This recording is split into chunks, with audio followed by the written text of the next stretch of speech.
Welcome back, everybody, to the Book Bonk Podcast. I'm Chilly. And I'm Ray. And we're going to be going over chapters 21, 22, 23, and 24 of Fourth Wing on today's episode. I just want to go ahead and give a shout out because we managed to reach at least 50 downloads and also reached our 10th episode, last episode. Yippee! Yippee! Yippee! Woo! And shout out because the highest people, I guess, on there at the moment for our downloads is Philadelphia. Shout out to Philly. Philly. So I guess to rehash a little bit, our last episode was essentially all about the trial of Ambus. Ambus. Poor Ambus. I don't feel bad for her. I feel bad in the sense of, one, her dragon, and two, if she actually she did it to herself, and it's infuriating. Yeah, which is why I don't feel bad for her. Fair enough. I'm mad at her. I'm mad at her for her. It's like, you were a wing leader. You're like one of the best, and you just went and got yourself killed. Yeah. Yeah. So for chapters 21 through 24, I've dubbed this set the Slice of Life arc, or filler arc, whichever one you feel like jives better with you. But we get a lot more kind of, I guess, character development. Yeah, we really get to learn a lot about Liam, which I love because he's wonderful. But yeah, so pretty much we get to learn about Liam. We get to learn about some of the other characters. We get to develop more about Violet and Xaden, all that fun stuff. So to start us off, of course, is chapter 21, which is where we get Liam. So obviously, I love Liam. Ray? I also love Liam. Yeah, he's wonderful. We all just need an agreement here. We all love Liam. Nobody's allowed to have any other opinion. All other opinions are wrong. Everybody loves Liam. This is now the Liam fan club. Damn, is that what my title this episode? It's going to be Liam fan club, isn't it? Yep. So, of course, chapter 21, like half of it's obviously just us getting to know Liam more. I like how some of these notes I put, I'm like, what the hell am I talking about? And then I get to the end of it and I'm like, oh, that's what I was talking about. I thought I did better with these notes, but they're still bad. I think my personal favorite one is Help Me, Violet! Yeah. Down at the bottom of chapter 22's notes. Yeah, and mind you, that made perfect sense when I wrote it. Now I have no idea. Yeah, We'll figure it out again as we play the Decipher My Notes game. But, so some of the fun stuff we get from Liam is, of course, he starts telling Violet about his backstory and stuff. Liam is one of the marked. He's one of the traitor's sons. And so he informs us that, because he was surprised that Xaden didn't tell her any of this stuff. And so he tells Violet. Also, shout out to nobody tells Violet anything. I'm just saying, the amount of things that it's just like, Dane doesn't tell her, Xaden doesn't tell her, or Xaden tells her and Dane doesn't tell her. Yeah, they literally love keeping her out of the fucking loop. Yeah, so poor Violet. But nonetheless, so he spells information, and some of that, which was interesting, was that there was 68 officers that were deemed traitors, and that had children. 68 that had children under 20, because if you're over 20, they executed you. If you're under 20, then you were marked by the dragons. So that accounted for 107 children ended up being marked. This is where we find out that Xaden was the oldest, and then the youngest was actually not even born yet, that being Julianne. And so she's now 6. But yeah, so that was fun because even Violet was like, she wasn't born yet. She was born with a mark, and it's because it's dragon's magic, but still kind of crazy. Yeah. Imagine getting born with a tattoo, though. That's kind of sick. Yeah. But at the same time, if you're already marked and deemed a traitor from birth. Yeah, that's rather unfortunate. One, your entire family's probably dead or hates you. This is also where we find out too, because of this, because once again, Violet lost her brother, she's lost her father, she wasn't thinking about the traitors or any of that. She was mad and upset and grieving. So this is where she kind of is just like, oh, I never once thought what would happen to the children. And so the children all ended up being fostered by, was it noble families? Yeah. Something like that. And so she was like, that's like, they're using like way outdated practices that they don't do anymore kind of stuff. And also she found out because I guess she didn't realize either, or if it was maybe classified information.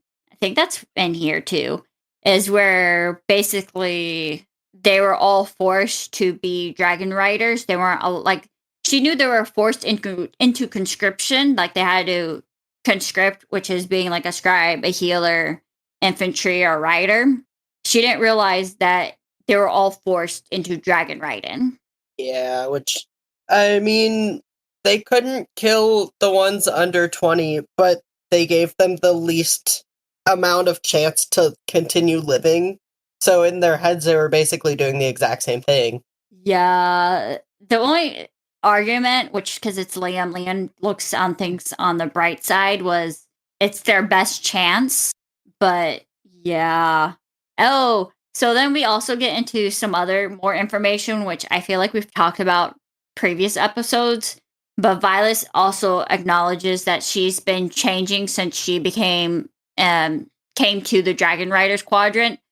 She kind of has this realization that she is a rider. She fits in with the riders. Her current self would not be able to fit into the scribes. Yeah, she's realized that she's grown since wanting to go into being a scribe, which is nice. Oh yeah, definitely. It's interesting too because she still has that scribe part to her. Because essentially, as we've noted previously, is the writers are very impulsive, spontaneous, and that they have like a small rule book because they don't memorize the rules. They kind of like rules are important, yet really not to them. Yeah. It's interesting because I feel like we've seen both types of people, the people who are obsessed with the rules and the people who could care less for them. Cough, cough, Ambus, Day, Zayden. One of which who is not with us anymore. Rip. But yeah, so it's kind of interesting. And the scribes are like, from what we've gotten so far, it's like they're supposed to be not seen, not heard. They're there just to observe and write down. Also, this is where we also get a little important thing where Liam and Violet, while they're at the archives, they were given a scroll to deliver for Markham, Professor. Yeah, they were given a scroll for Markham, Professor Markham. And that accidentally falls or whatever, opens, and then they're like, I don't see a classified mark kind of thing. They glance and they realize was a big battle took place wherever, and they were expecting to hear about it in the upcoming battle briefs. Never spoken of. So Violet kind of raises her eyebrow and goes, that's a little strange. I don't know. As I was reading that whole storyline for that, I was like, I kind of didn't know what to make of it. Violet essentially pretty much goes with maybe it was classified and she just missed it. Yeah. I think it was either too important or too irrelevant for them to go over in class. Yeah, I look at it as it was too important, or like it was on the cusp of being classified, and for some reason they didn't classify it. Yeah. Like nothing essentially happened, like information in there isn't like deemed classified, but it like maybe links to a bunch of other stuff where they don't want to talk about it. Yeah. Or maybe it was like a continuation of something. Who knows?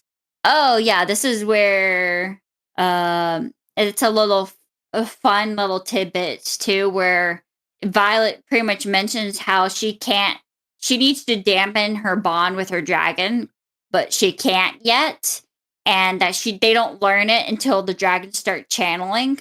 And I thought that was kind of crazy and a little silly. Yeah, especially when your dragons get horny. Man. Yeah. Like, that's literally what happens, and, like, she's like, I don't know what to do, but I want to ride Liam. And she's like, wait, that's not me. Poor Liam. It was really funny. Also, it leads me to a question of, was Liam literally just hanging around outside her room? Was he like literally sleeping on the floor, or was he just hanging around till the wee hours before he goes to bed? Like, what I was he think he said doing? that he was just like hanging around there until she fell asleep, and then he was going to his room. I think it's like what the plan was. Okay, because I just knew he kind of said stuff, and I'm like, are you actually speaking the truth, Liam? Are you? Oh, and then also, gosh, I guess that goes into the battle brief. We'll get into the battle brief section first before I bring this up. Uh, Also, side note, they get also mentioned that they have physics class, and Violet's good at physics class, and I'm just like, okay, cool. Apparently, they have physics class. Random tidbit of knowledge. Yeah, that seemed kind of odd to me as well, because, like, I don't know, they're not gonna leave here and become, like, engineers or something. I don't know. Like, I can find some reasons to understand physics for, like, the fact they're on a dragon and, like, you need to understand, but I feel like you would gain that from physical experience. Yeah, so them having physics class is kind of weird because it's like, it's just, they're essentially a military and they're riding dragons and they're being prepped for war, like, not exactly war, but battles. Yeah. Y'all are gonna figure out physics on the back of your dragon. Yeah, like, you can talk about it a little bit, but it's not like you're gonna be thinking math. Yeah, you're not gonna be asked to figure out the fucking tension of a rope while flying through the air on your fucking dragon. That's not weird. Yeah, and it's like if you're like, it's just like one of those like I don't know what exactly they be talking about in class. Frankly, Yeah, yeah. Also, like, how advanced in physics are they at this point? Like, because I don't know. I don't know how advanced technologically they are because they still have like they're like writing letters, but yeah, also like I don't know. They're writing dragons, so I don't know. and they're like fighting with swords. Yeah, I don't think there's any mention of guns or anything. yeah, At least so far, there hasn't been. There, I think it's just been mentioned of weaponry like swords and stuff. They also have like magic abilities, which is like the signet with the dragon or whatever, and they have dragons. So, they have an infantry, so I would assume there's at least some form of guns. Otherwise, they're all just swords and like horses or something. Which they haven't even mentioned if there's horses. I don't think. yeah. No, not that I know of. So I don't know how. Yeah, Which I mean, it would make sense that there would have to be because like they talk about how like the dragons eat like sheep and stuff, and also like don't the rest of like the people have to relocate to like nearby like war stuff? Like the scribes are gonna be near where things are happening, so yeah, they have to have some kind of transport, but yeah, they don't seem like they've had a lot of technology by any means. It's interesting, and also they had to do like a written exam to get in, which then asks the question of what is on that written exam. Like, did they have to know physics for it? And why would they have to know physics for it? And is it like, do you have to have like privilege to have been taught, like learn, or do they have public schools? all valuable questions, none of which are answered. Because I was at first, my thought process was for the written exam was just something about like history and like the rules or something like that.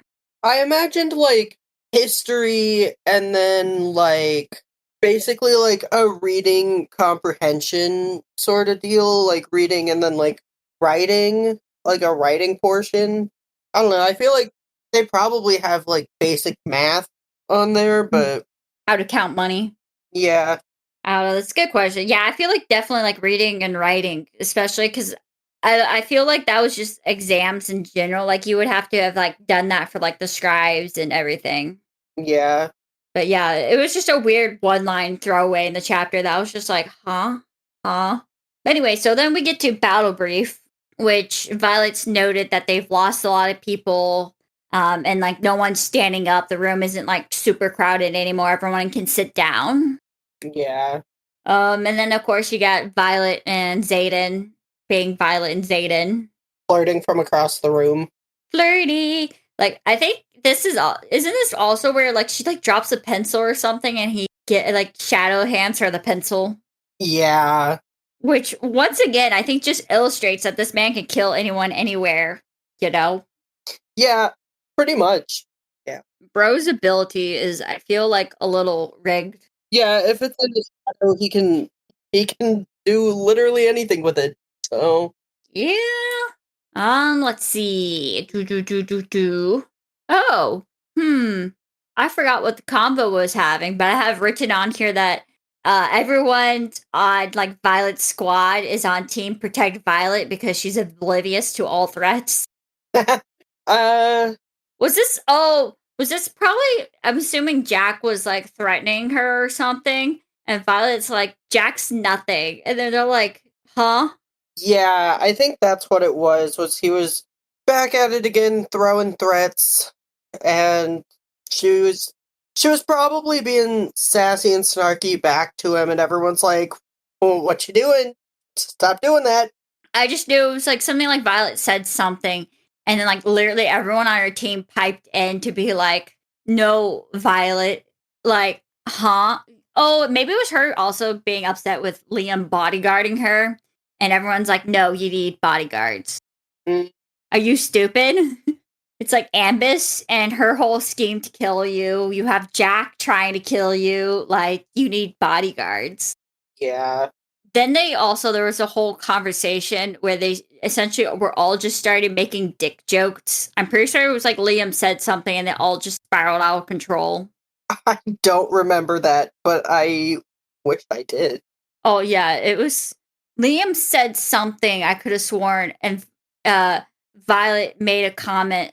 If freaking probably was about freaking Violet not getting enough sex or something.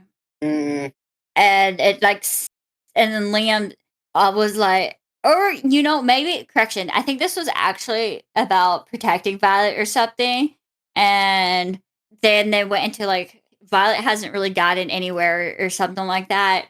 yeah. Liam then was like, hey, I can vet them for you, and Violet was like, oh, how you gonna do that, huh? And then they started making dick jokes. That was great. It was a really funny moment where they all just bounded in on Liam's misspoke. Poor Liam cannot catch a break. Could not, but it was really funny because it was like, "Oh, what are you going to do, huh? How you want to vet them?" And he's like, I see." He's like, "My bad." I see where my words could have been misconstrued. Yeah, you're just going to sit in the room and watch. Got to protect Violet while she's having fun. Yeah, it was something.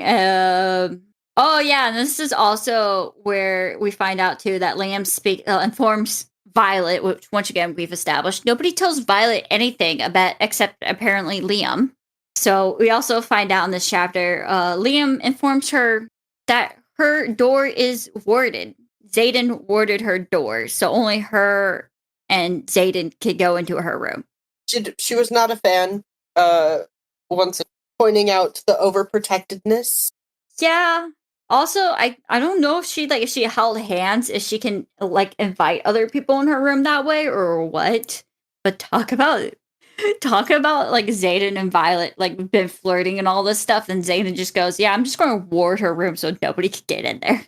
I think Xaden mentions it, or like, But yeah, so that was a kind of a funny illustrated moment.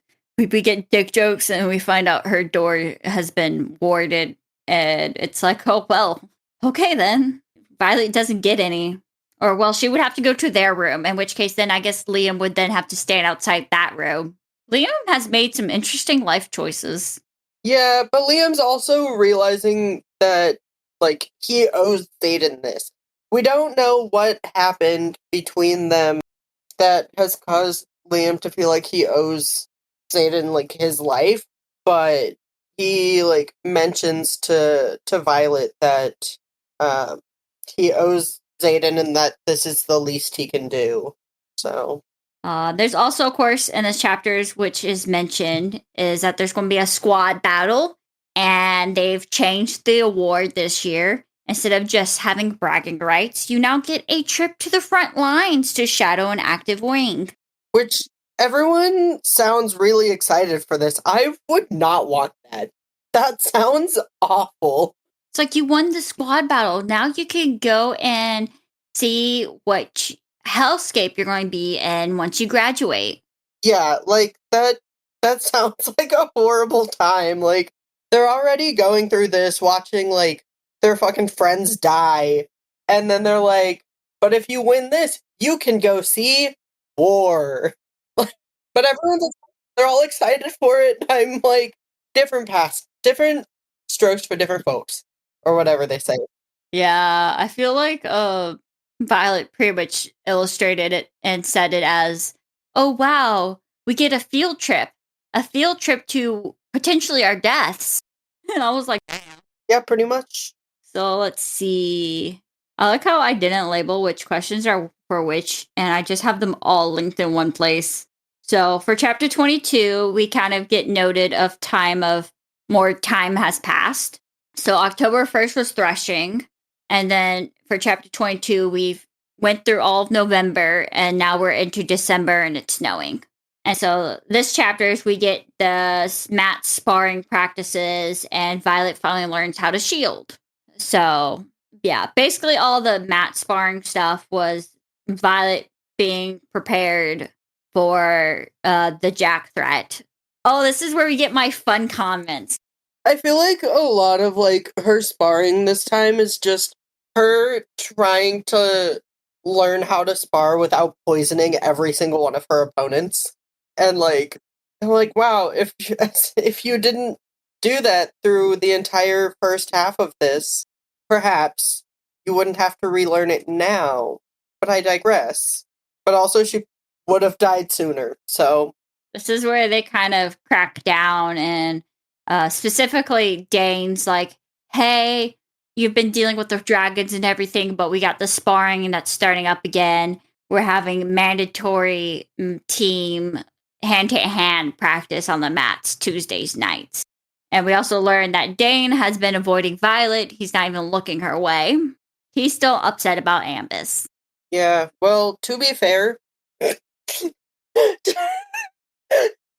Josh just made the motion of like playing the world's smallest violin. No, to be fair, like he kind of had it coming. I don't feel bad for him.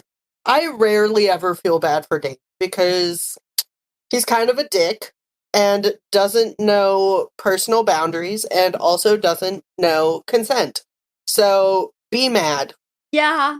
Part of it, too, is the fact that they grew up together and stuff. And I think, as Violet mentioned, she's changed. I still don't think Dane's fully accepted the fact that Violet's changed. Oh, yeah, no, he definitely is not. Which, like, Is the figured issue. out. Yeah, like, this isn't going to be the same girl that you knew when you were 10. Like, she's watched people die now. The fact that they also just refuse to communicate like adults to each other. Like, bro is her, like, Dane is her squad leader. He's the squad leader. He already had this combo with her where he's like, yeah, I love you and all, but I'm your squad leader. This is inappropriate. And yet he's acting like a child and not a squad leader. He's letting his emotions overrule his squad leading status. And that's, I think, what I'm the most irritated about is he's a squad leader and he's not acting like it. And it's like, you work your butt off year 1 to be a squad leader year 2. And this is what you're doing. Yeah, you worked so hard just to let your silly little boy emotions get the best of you. Exactly. I hate that man. To be a leader, especially in what they're like in a military, you have to separate your emotions from your leadership. Yeah. He's really bad at that. He sucks. Violet also sucks to a degree, but Violet's year 1. Yeah, she's not in any sort of leadership position. She can afford to or nor. So this is where we start getting to some more of the fun. Is specifically on this night where they're doing their squad practice hand to hand, Violet has decided that she washed her vest, her dragon scales. She's having it laid out to dry while she's sparring. And Violet and Zayden get at it. Yeah, Zayden is not a fan. This is after all the drama goes down, but still, Zayden's like, ignoring the dragon bonds and all that, he is the wing leader, and he's like, that's a protective equipment that keeps you protective. You have enemies. Why are you not wearing it? Yeah, he's literally like, the one thing that's kept you alive this long, and you took it off for sparring day? And she's like, well, I washed it. And he's like, yeah, that's nice. Put it on. In Violet's defense, though she is sparring with her squad, she has like literally everybody and their dog to protect her there. Yeah. So I think everyone's going to move to protect her quickly enough that I don't think she would even really get much damage done to her for not wearing the vest. So a little overkill, but understandably, because if she gets too lenient with that, it's like, who knows what next she'll do. Yeah. It's like, don't get cocky. Also, this is a fun little shout out to where also Zayden and Garrick start sparring, and everyone, and I do mean everyone, Violet notes this. Everyone stops what they're doing and stares at them sparring. Which also, they're not wearing shirts. It's a big distraction. It just kills me because I feel like this should be, mind you, it's Zayden and Garrick. They probably don't see them sparring that often whatsoever. But still, it's just the fact that the way Violet illustrates it is everyone and their dog is googly eyeing these two men. How horny are all these people? Like, y'all are sparring all the time. Y'all are like freaking half the guys aren't wearing shirts half the time in sparring. Yeah. Like, get over it. What the hell is wrong with you people? I swear at this point, how to survive a dragon rider? Just take off your clothes. Yeah, they'll get distracted. Gives you an opportunity. Yeah. Also, like, they've seen these people shirtless for months now. Like, that's true. It's not anything new. It's the same person. We started this in like August. It's December now. Yeah. Like, you know what everyone looks like shirtless. Well, the majority. You know what the guys look like shirtless. I don't know, man. They kind of get horny, and apparently they don't care if they're bonking in the same squat sometimes. Yeah. So you would think they have gotten it over it at this point, but apparently not. No, not allowed. Not allowed.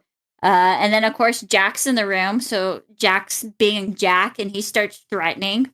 It's Jack versus everybody in the room, pretty much at this point. Which this is where I make the notes, and I get to tell my favorite thing of this realization reading this scene part is Jack is, I think, the best antagonist at this moment in the story ever.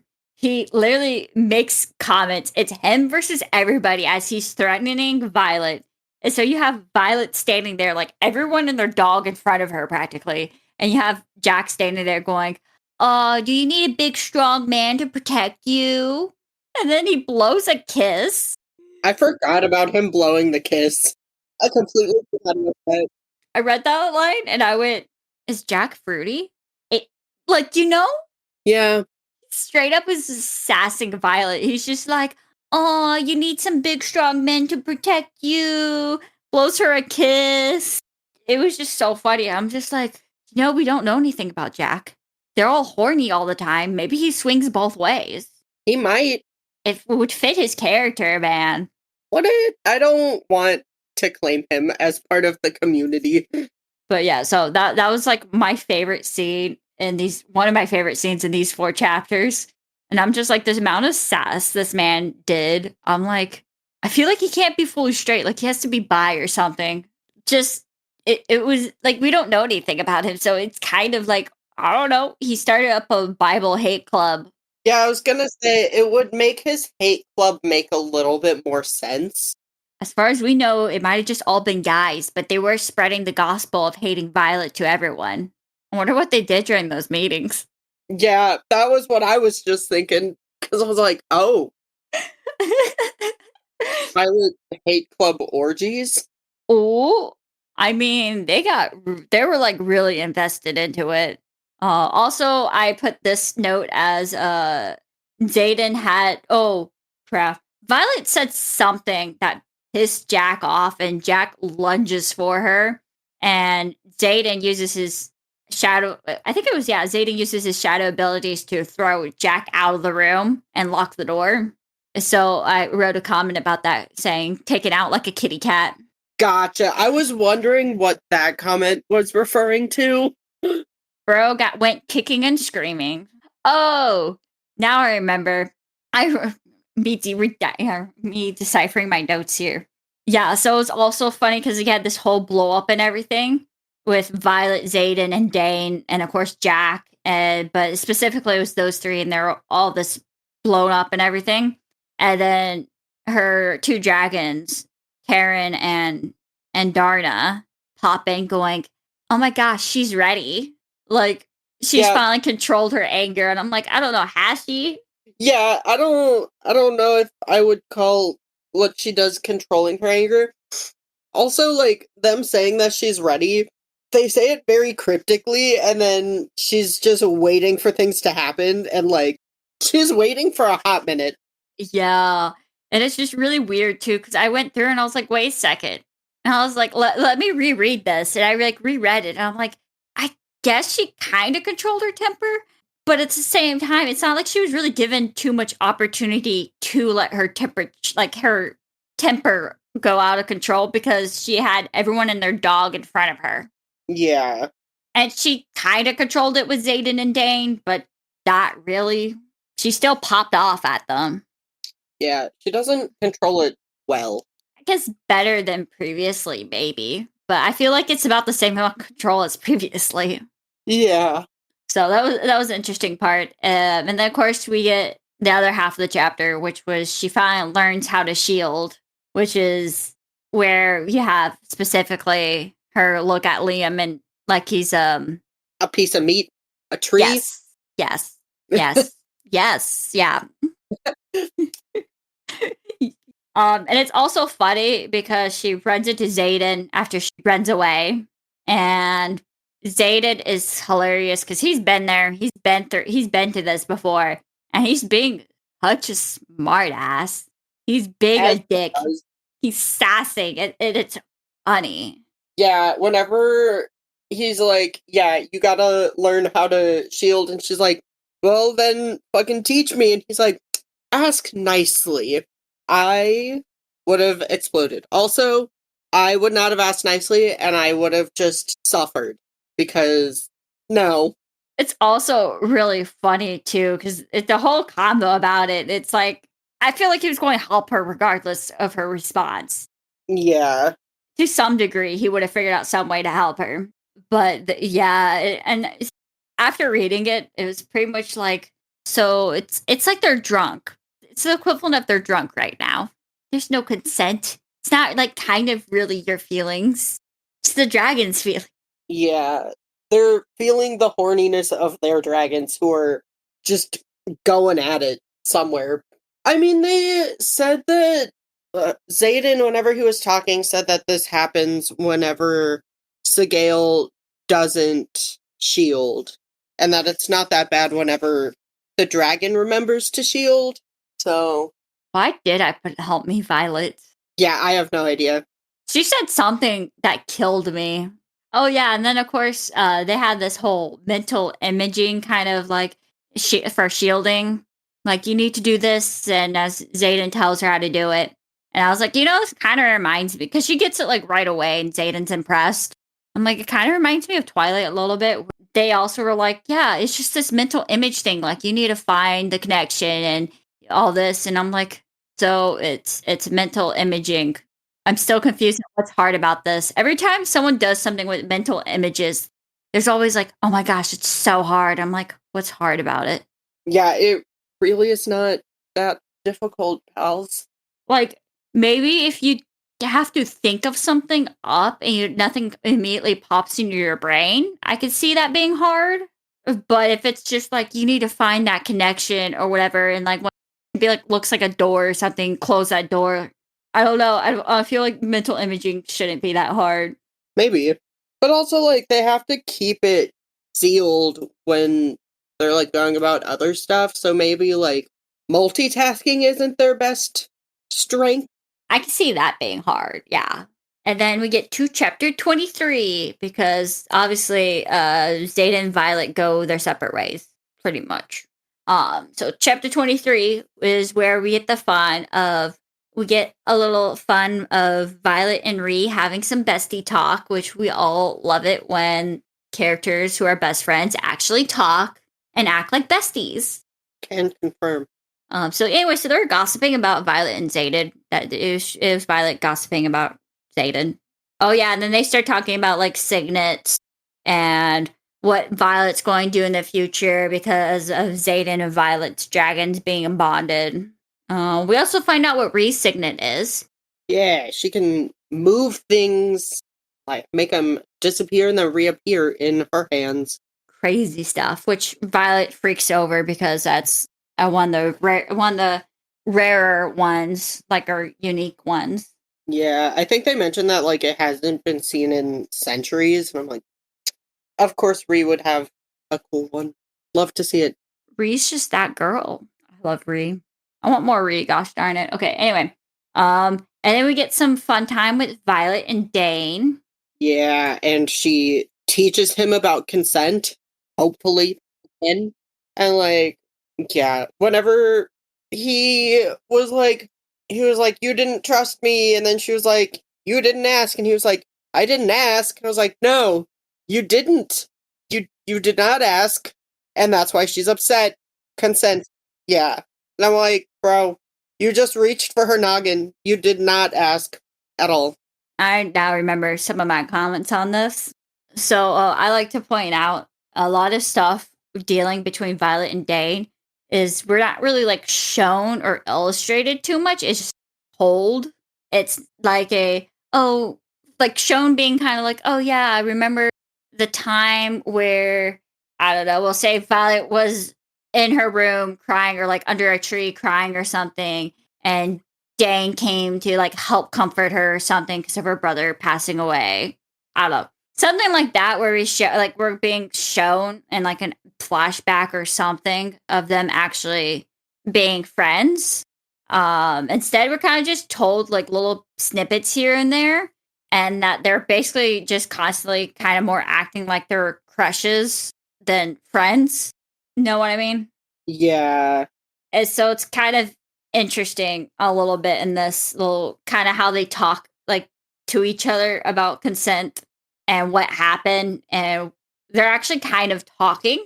And I feel like if you were friends with somebody, like sincerely good friends who had each other's back, even though you like were separated and for like a year, they were separated for a year while he was in writing school, and then Violet joined writing the Dragon Riders.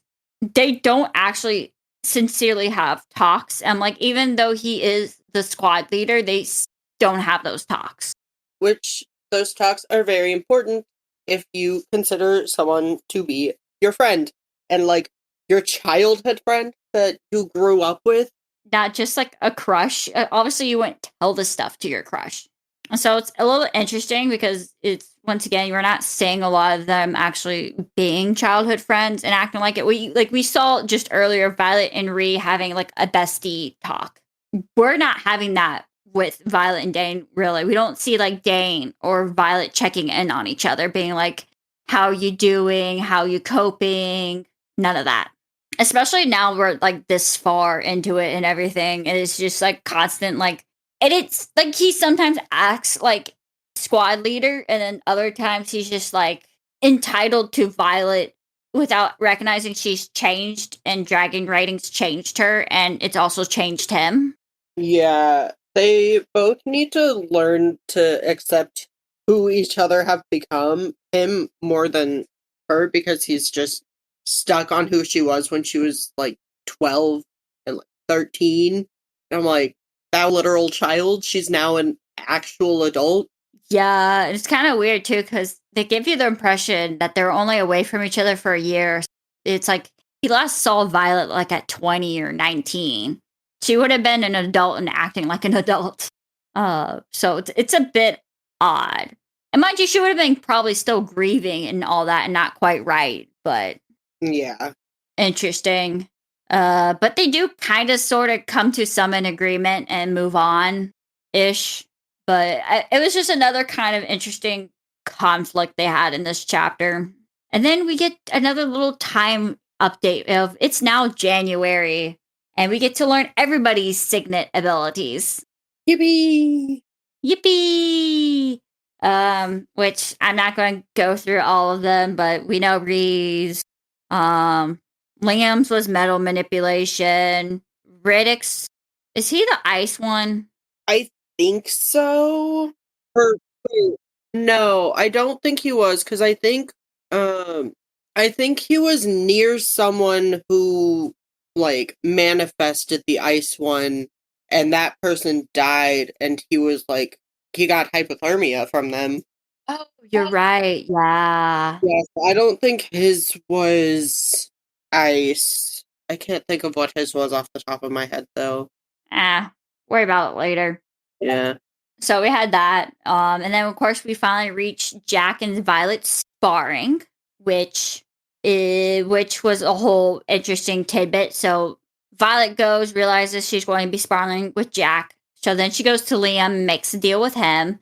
And I understand the point of the deal, and I really don't understand the point of the deal with Liam, because nobody else knew that she was facing Jack beforehand besides herself. So she could have just not told Liam.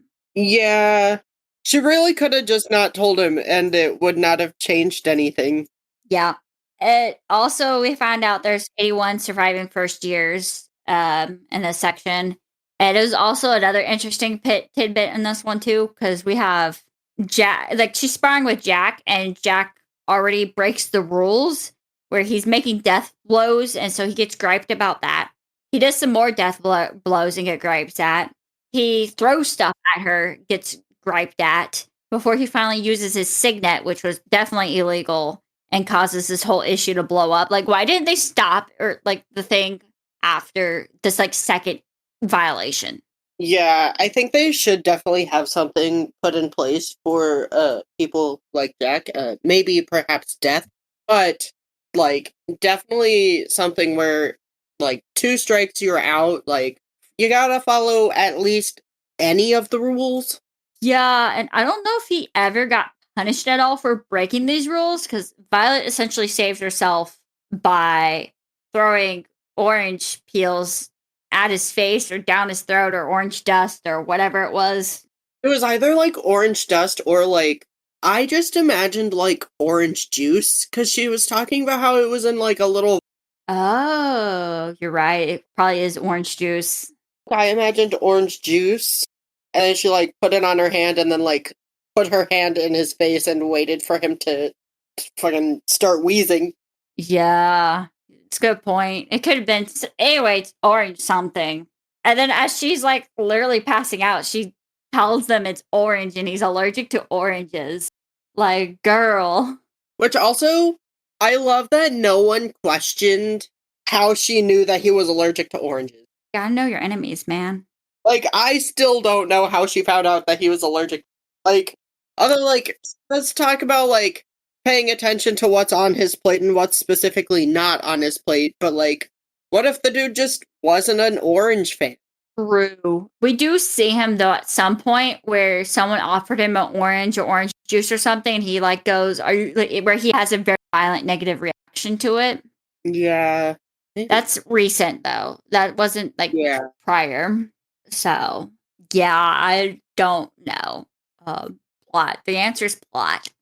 And then this leads to chapter 24, where Xaden now has a boundaries combo with Violet and takes over Violet's life. Force proximity, let's fucking go. He literally went, I'm the wing leader. You're not being trained well enough, and I don't want me to die. I don't want you to die. So we're on my schedule now. He was like, I will train you. You will breathe when I say to breathe, and you will exercise when I say to exercise. Yeah, it was really just Liam not going directly to him whenever he learned that she was going to be fighting Jack. That was his final straw, and he was like, fine, I'll take this into my own hands. And then we get their lovely little, sparring moment, which is wonderful. Literally, Zayden's just giving an excuse to gift her a bunch of daggers that actually work for her. Yeah, he's literally like, your hands don't fit the other daggers. What are you, stupid? Get some that fit. Yeah. And then, literally, he's, such a hypocrite, too, in a sense where he acts like he's not attracted to Violet, and the next second, he's like, yeah, no, I'm very much into you. And it's weird. And then he's like, Violet, if you don't stop this, we're going to have fun right here in front of everybody. Yeah. Which I'm still waiting for that to happen. They need to get a room, man. They need to learn about exhibitionism. Oh my gosh. I mean, he controls the shadows, so couldn't he just hide them? I mean, yeah, but will the shadows dampen sound? There's gonna be a big shadowy mass around some of it. Yeah, that's another good question of would it just be a giant, obvious, dark, shadowy mass, or would it actually blend in and people just ignore it? I'm imagining half of... So, here's what I'm imagining.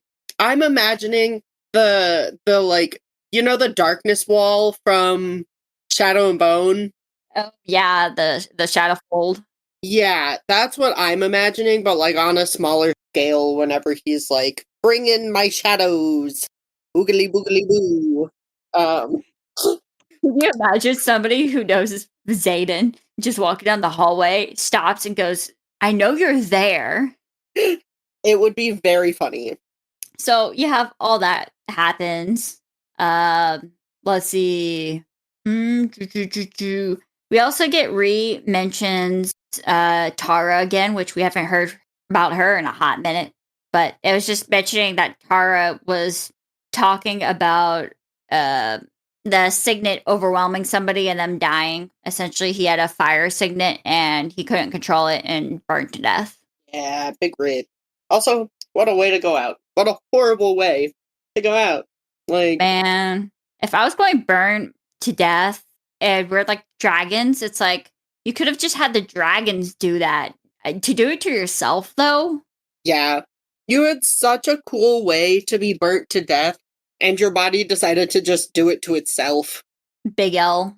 And then, of course, for the squad battles, it's mentioned for Violet's squad that there's a total of 12 of them. And I got the impression that they're smaller than the other squads or something, because they were oh yeah, we're at a disadvantage. And it's because I guess some of the new people that joined the team, they've already lost. Yeah, they've already lost a couple of people from the ones that have joined from after Threshing. So I think they're down to only 3 new people. It's Liam and then 2 others. Okay. I was I couldn't quite remember, and I was just and then of course we get the mom moment with Violet, where mom and there was a professor mark him or something, and it's Dean's, not Dean, Dane's dad. Dane's dad, who is an absolute fucking asshole. I hate him. I hate a lot of characters in this book, actually. Okay, they're in a military school where they're it's the fittest survive. Yeah. I think it just breeds a-holes. Yeah, it really does. And egos. Egos and a-holes. And so they, of course, they're hey, Violet, where's your gold dragon? We haven't seen her in a minute. And Violet's just well, she can't, Feathertail's, can't fly and do things, so she's doing stuff.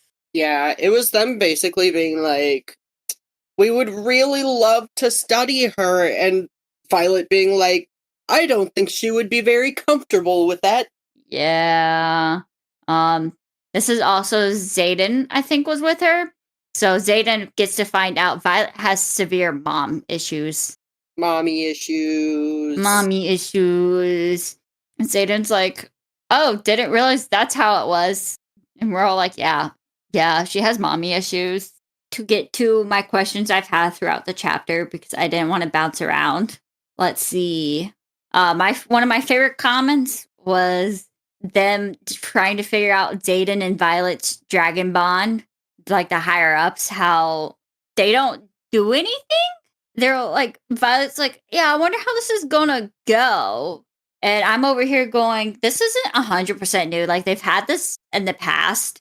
I think they illustrate that they haven't quite had them be in different years, but you would think that they would already be planning on how to deal with Xaden graduating at the end of the year and then being bonded or like trying to fast track, I guess, Violet's training or something, like working something out. But instead, they're just treating her like everybody else. Yeah. It kind of confused me because it seems very Violet's as like part of it. Like I think it was her mom was just like, have you got a signet yet? Like we don't want it. Like Karen is like one of the best dragons, so we don't want it wasted. Yeah, her mom actively sucks. I hate her. Like, she's literally like, she's like, I'm glad you're still alive, but also do better because you don't have a signet yet, and you should, even though she doesn't really have any control over that. Yep. And so it's definitely interesting because I'm like, for a military school where strategy and all that, you know, she has a good dragon. She's bonded to another person who has an insane power and a good dragon. You don't want her being held back. You don't want Xaden being held back. You would think that they would start planning or figuring something out. You think Violet would be getting extra training or being like fast track training, something. Yeah. But like she hasn't, like they don't even bother teaching her shielding yet until she gets her signet.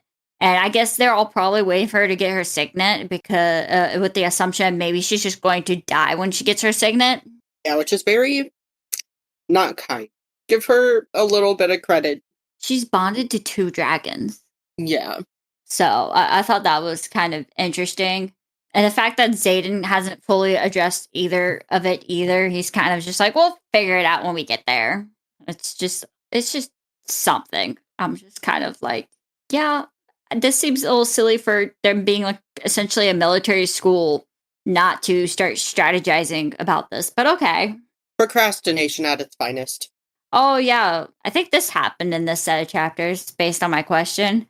Whenever we have Violet and Dane going about and Dane kind of apologizes and stuff, it was sworn it was in this section where they're like talking about the signets and stuff, and then they're like, Dane, what signet do you have? And he's like, it's high clearance. Y'all don't get to know.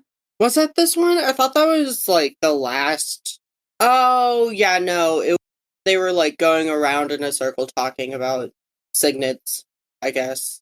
It was either this round or like As anyway, you have the whole secret clearance kind of nonsense again, and I'm just like, wouldn't you, if you're like a squad leader or a wing leader or whoever, wouldn't you want your squad, because you're supposed to be like a tight knit like group, shouldn't you all know each other's like strengths and weaknesses? yeah, that would make sense. But also like I guess they're also looking at it from a perspective of if they did have people turn on them, they wouldn't want them to know, maybe. Yeah, it's interesting. Also shout out to Dane puts his hands on Violet's face again. Yep. Which at this point we're in, I don't know, at some point, but either way we're already halfway through the year, so I feel like he at this point should have control over when he uses or doesn't use his ability. So it's up in the air whether he actually used it on Violet or not at any of these instances. I feel like he has control over it and he has no moral ground and he's just using it to use it. Use it to see if he's in Violet's good graces or not. Yeah, which in turn is putting him further and further from her good, like, graces. Frankly, it makes him a bad squad leader. Yeah. Inappropriate use of abilities. Also, shout out to Ray. Ree mentions that she believes Violet's actually going to be the most powerful in the group, not Xaden. Which I was like, That's an interesting thought. Like, I get it, Violet has 2 dragons and stuff, but Zayden's Zayden. I feel like, I mean, she's got two, plus she has, like, Taryn, who hasn't bonded in, like, a hot minute, and the last person he bonded was super powerful, and their bonds and, like, their whole relationship's supposed to get stronger with every time they bond, so I see it. I'm here for it. Not saying Violet won't be, it's just at this moment, Zayden's a 3rd year who's going to be graduating. Violet hasn't finished her 1st year yet. Oh yeah, I mean, fair. So it was just an interesting kind of like, you are the strongest or going whatever. And I'm just like, well, technically, Zayden's not part of y'all's year. And then Zayden also is going to be graduating. Like, it's a weird comparison, I guess. Yeah, I mean, she did say, like, of their generation. Oh, gotcha. Yeah. Jaden was the, like, strongest of their generation, so. Yeah, which I could see that, but it's going to be a hot minute, in my opinion. Yeah, plus, like, you still have more people who are gonna be there after you that are still in your generation, so maybe don't say that too confidently yet, but I like. Yeah. Yeah, I mean, besties support besties, but still, I don't know. I'm not certain I would want my bestie to be like the number one person of the generation because that feels like the number one for assassination. Yeah, number one target. Number one target. Love you, Ree, but yikes.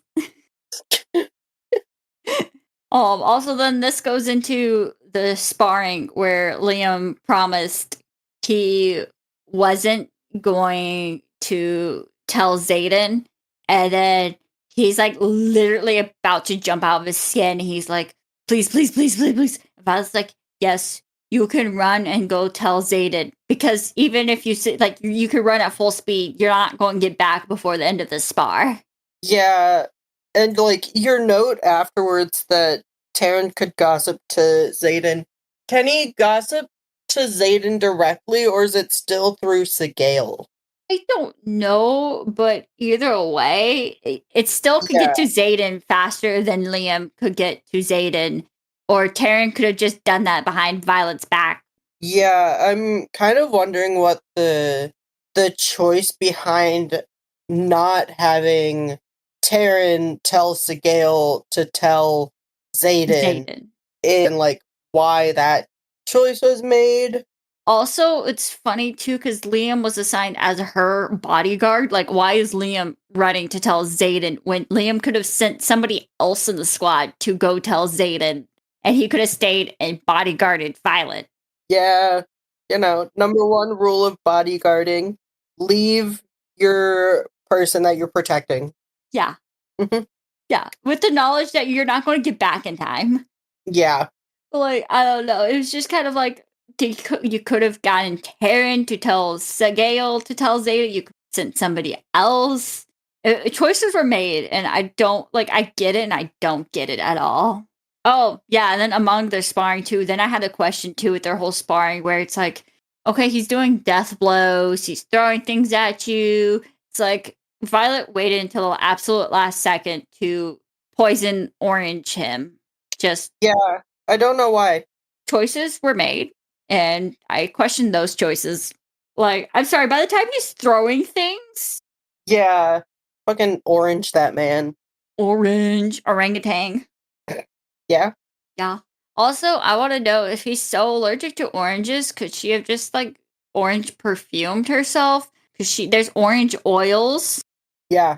Also, what if she had dipped her daggers in, like, orange oils? I don't think that would... No, because it's, like, more the bloodstream than mouth, stomach. I don't know, it just depends, because I feel like if he wouldn't be able to cafeteria if just the smell of an orange would have triggered him.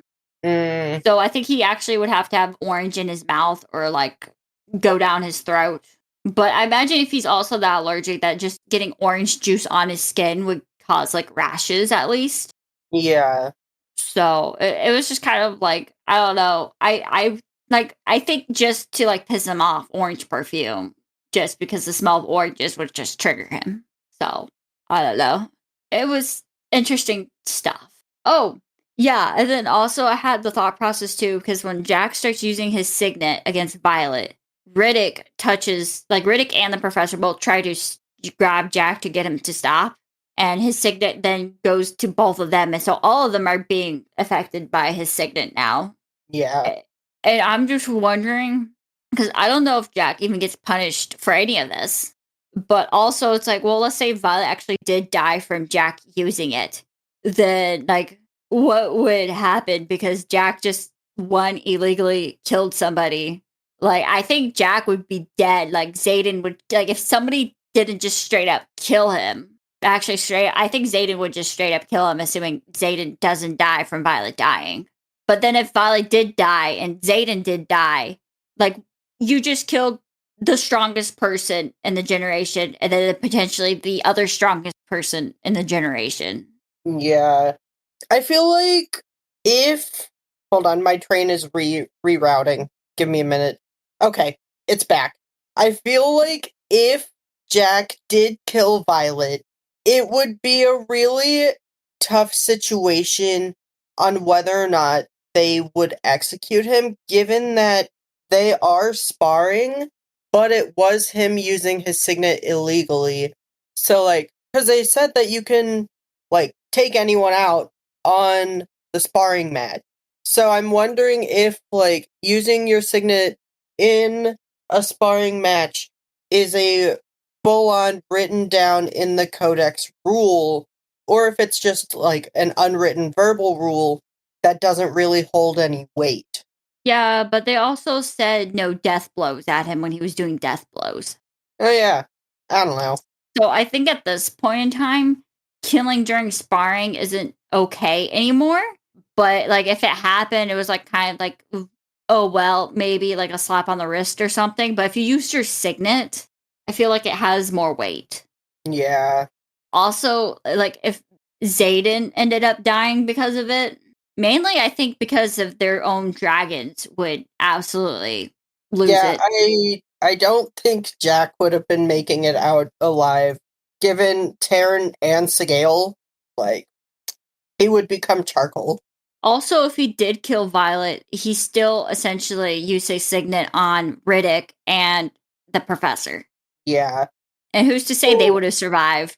Yeah, I was gonna say, like, we don't know how much control he has over his signet at this point, so he might not know how to even, like, stop it on command after killing just her. Yeah. So, points for Jack being a gutsy moron. Bro doesn't know how to back down. He's the other Chihuahua. Violet's a Chihuahua and Jack's a Chihuahua. Oh yeah. Then I had the other question from this fight too, because she spills the beans, going, "He's allergic to oranges," which they're able to save Jack, and makes me wonder. I was like, has Violet actually killed anyone on, like, up to this point, like, on purpose? I don't think so. I don't think she's killed anyone, actually, even on accident. Yeah, which is interesting because it's a dragon military school. Yeah. I was like, the only person she semi-killed, quote unquote, even though it was indirectly, was Ambus. And even, like, she wasn't the one who did the sort of final blows sort of deal. Yeah, pretty much the whole ambush, she kind of. I think they all died either way, from Zayden or the trial, and then with Ed, trial of Ambus. Then you also too had during threshing where she gets ambushed. Well, she doesn't really get ambushed. She tries to stop them from going after Goldie, and Taryn then incinerates one of them. Yeah. So it's an interesting thing to note that Violet hasn't actually really killed anyone. So one has to think, does she has the ability to kill somebody? Because she's going to be graduating and off to war. So She's gonna have to learn. like, literally, Jack was like about to succeed in killing her, and she still is like, he's allergic to oranges. Also, she should have given him more oranges to kill. She, like, once again was just, like, probably had, like, 2 orange peel pieces or, like, a little bit of orange juice or something that Yeah, wasn't enough to be deadly. the world's tiniest amount of zest. Oh my gosh, yeah. Oh, yeah, this is another thought process I had too, was, because the whole sparring thing, she went and looked, like, she can go find out who, because it's written down on who she's going to spar. She doesn't share this knowledge with anyone ever, and I'm like, she could have shared this with Zayden. Zayden doesn't even question her. He's just kind of like, whatever. He's like, I'm not going to force this out of you. Now I'm like, how does Zayden not know with all of his shadowness and stuff? Or just frankly stalking Violet. But it's just kind of like Violet doesn't share it with anyone, and it's like she could have helped people, I guess, with the knowledge of who they were sparring against.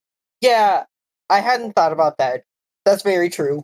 Like you have Zayden, which she first saw him, he was helping the newbies, the new marked ones, like trying to survive who don't have sparring knowledge and they're training sparring and stuff. Like she could have shared that to try and help save other people who were thrown into this mess. Yeah.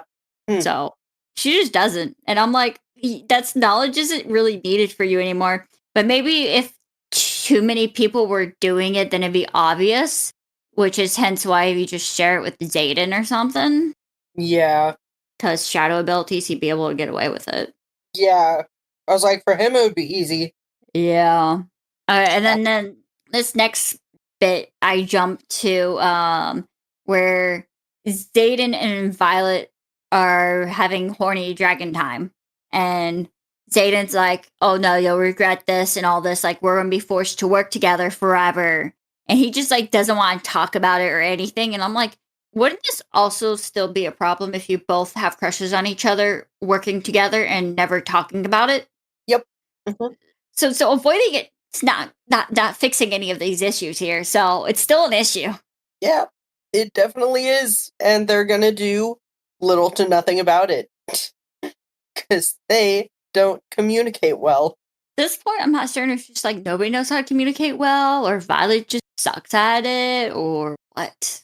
You think out of all these people, Violet would be the best one because she was like going to be a scribe and everything. She understands knowledge, communication. I don't know. Yeah. Actually, Zayden should know because he's a wing leader. That, or also like the whole scribe quadrant is like super quiet and not like don't talk. Yeah. So maybe. Yeah. Oh, yeah. So then we didn't mention this, but it's in the questions. When I was reading it, or we all were reading the part where you have Violet and her mom, we get more in the relationships between the two, and we find out that apparently Violet's mom ignored Violet for a whole year after her dad died. And also then spent the entire previously than that, also pretty much ignoring her and like barely talking to her. Yeah, that is some really horrible grieving techniques. Like, you should not just ignore the one thing that sort of reminds you of the person that you lost. Like, that's not healthy. Yep. Also, it was interesting. It made me think because it brought up her dad's death again. I don't think we know how her dad died or why her dad died yet. Yeah, I don't think it's told yet. I don't think. So I thought that was interesting is that we keep getting mentions of this and stuff and how tragic and all this was. But I'm like, he's a scribe. He was a scribe. How did he die? Like, he's a scribe. And then also, I was wondering if, like, the mention of, like, she barely, like, noticed Violet or talked with Violet when she was younger and all this stuff. And Violet just assumes it's because she's not like her siblings, and her siblings are, like, writers, essentially. We're, like, perfectly healthy, going to be writers, all that. And that she took after her dad more, and her dad taught her scribe work and stuff. Where I'm questioning if her mom knows something about her silver hair or something like that, or like what happened. that her mom was just kind of ignoring Violet. So that was questions I had after this, learning more of this relationship they had between the two. Because like you can rationalize a bunch of different reasons, but at the same time, it's like we're assuming her mom loved her dad, who's a scribe. She loved her other two children. Violet's the youngest. Just because she was aimed to be a scribe or was weaker than them, I don't see that as a reason for the mom to just straight up hate her. Because if that was the reasons, they would hate the father, who's a scribe. Yeah. So I figure it's either torn because she was waiting for Violet just to die at some point because of how ill Violet was all the time or something. Or if she actually knows something about Violet's silver hair, and that's why. Yeah. I feel like it would have to be her knowing something about her hair, especially because, like, that's one of the only other, like, things that sets her apart. Yeah, her magic silver hair, where even if you cut it off, it ends of her hair turns silver again. Yeah. Like, I'm sorry. It's just, like, her mom has to know something or, like, did something during pregnancy. I don't know. Yeah. So that was like one of my final questions I had for the chapters. And then of course, next week's episode, we're going to be going 22 over chapters 22, 23, 24, 25. Not Nope. 22, 23, 24, 25. I lied. I can't talk. Next week, we're going to be going over chapters 25, 26, 27, 28. Yeah. I'm a genius. You 22, 23, 24, 25, me? Nope. You know, we both dying of brains here. Yeah, I'm looking forward to the sandwich I'm gonna go downstairs and make in a little bit. I'm hungry. Nice. So pretty much, I got nothing too fun for the end of this chapter this time, or episode. I'm also too brain dead to actually think of anything fun for the end of this episode. We'll just leave you with the eerie. And Violet has mommy issues, but I think everybody here has some type of issues, either dad or mom. Yeah, fair enough. Me. The amount of times that they talk about their parents and they have issues with parents, it's like, yeah, they didn't want me to be a dragon rider. Or, yeah, they wanted me to be a dragon rider. Or, yeah, I was told I was going to be a dragon rider. I was voluntold. So instead of doing anything fun for the end of this episode, actually, I do have an announcement. Basically, for October, of course, we have our... Well, this is going to be coming after. But October 1st, we had our Threshing special. This episode is being released after that. We're also going to be looking at probably two episodes of spooky specials to celebrate October. One of them is just going to be ghost stories. The other one's going to be talking about books, horror books, any kind of that like spooky genre of books for October. And then, of course, we have our next episode of chapters 25, 26, 27, 28. If the schedule gets disrupted at all, that would be because my eye has been being weird, and I'm going to go see an eye doctor about that. And so, if I'm suddenly down an eye, it makes everything slower, reading and editing, and potential eye pain. So, bless my eyeball, I guess. Yeah, please get your eye checked out and tell it to feel better and stop doing eye things in the wrong way. Yeah, so here's our public service announcement. Apparently, if you get suddenly random light flashing in your eye, you should go see an eye doctor. Yeah, that might be a bad thing. Yeah. The internet has informed me that might be a bad thing, and I should really see an eye doctor. I mean, nothing's bad happened yet. So, end of the episode. See y'all in the next episode. Thank you for listening. Shout out to all of the viewers, whoever's watching us, wherever you're watching us. I don't know. Would they be viewers or listeners? Listeners, I guess. Peace out, Girl Scout. Thanks for listening. Bye-bye. Bye.